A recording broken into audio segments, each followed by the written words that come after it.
Hello everyone! Today we're making French onion soup, a timeless classic. This soup consisting of caramelized onions, Swiss-type cheeses, and crusty bread is hard not to like, and it's easy to make. Let's get into it.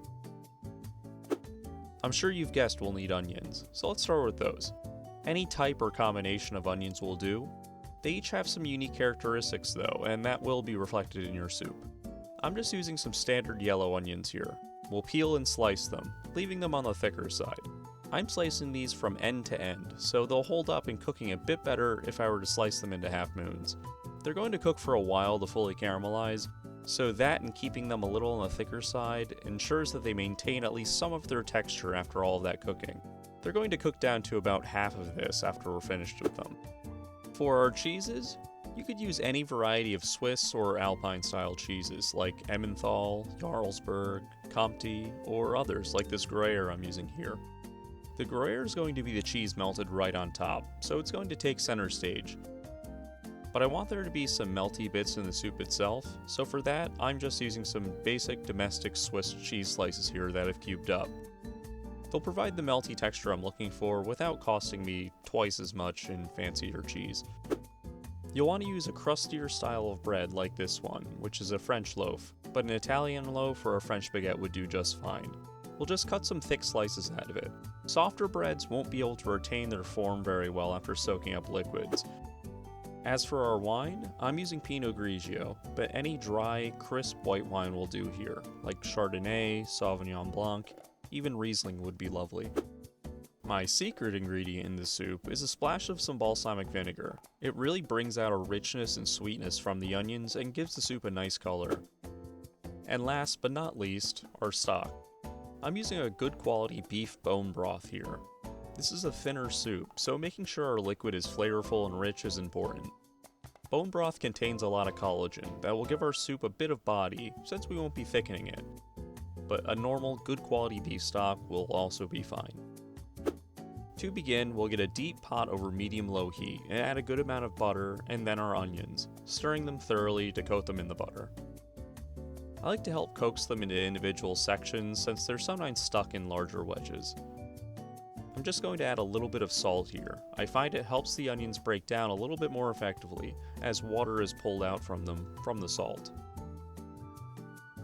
Now we're just going to keep cooking them very slowly just like this. Caramelizing onions is a very slow process by nature, sometimes taking half an hour or more depending on how much we want to caramelize them. So we're just going to have to be a bit patient and continuously check on them and stir them until they get to where we want them. After a while, you'll notice things starting to darken as the sugars release from the onion and begin to brown. This is what we're shooting for. That's what gives this soup its distinct onion flavor with hints of caramelized sweetness. These are getting close to where I want them. It's been going for about 45 minutes, and there's a good amount of flavor sticking to the pan there, so I reckon it's time to deglaze. So we'll just go in with my balsamic vinegar and then our wine, and you'll see how it really lifts everything up off that pan, building a great foundation for our broth. It's good to let this cook for a couple minutes before we proceed. It gives the alcohol in the wine a chance to cook off, leaving just the flavors. It's also a good time to season the soup, so we'll just add some black pepper.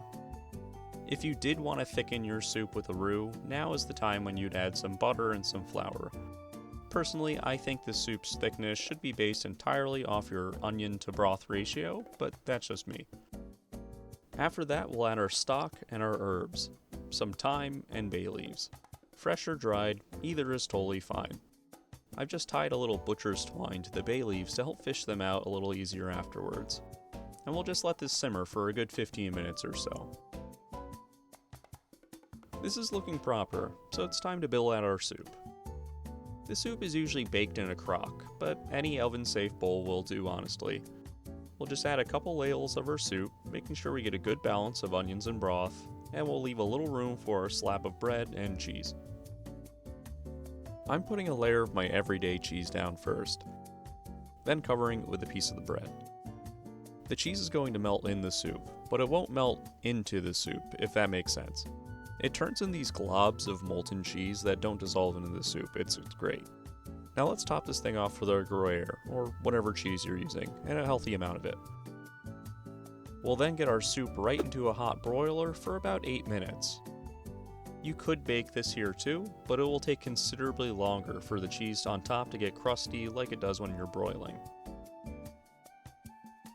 Alright, so it's been about 8 minutes and it's smelling like funky cheese, but in the best way imaginable. The cheese is completely melted and it has a nice crust on top. The bread looks like it soaked up a bit of soup, but it's still crisp on the parts above the surface. A little blast from my torch here will get it exactly where I like it, just a touch more browned. Finish it up with a pinch of parsley, chives, or fresh thyme, and there you have it, French onion soup. There really isn't anything like it.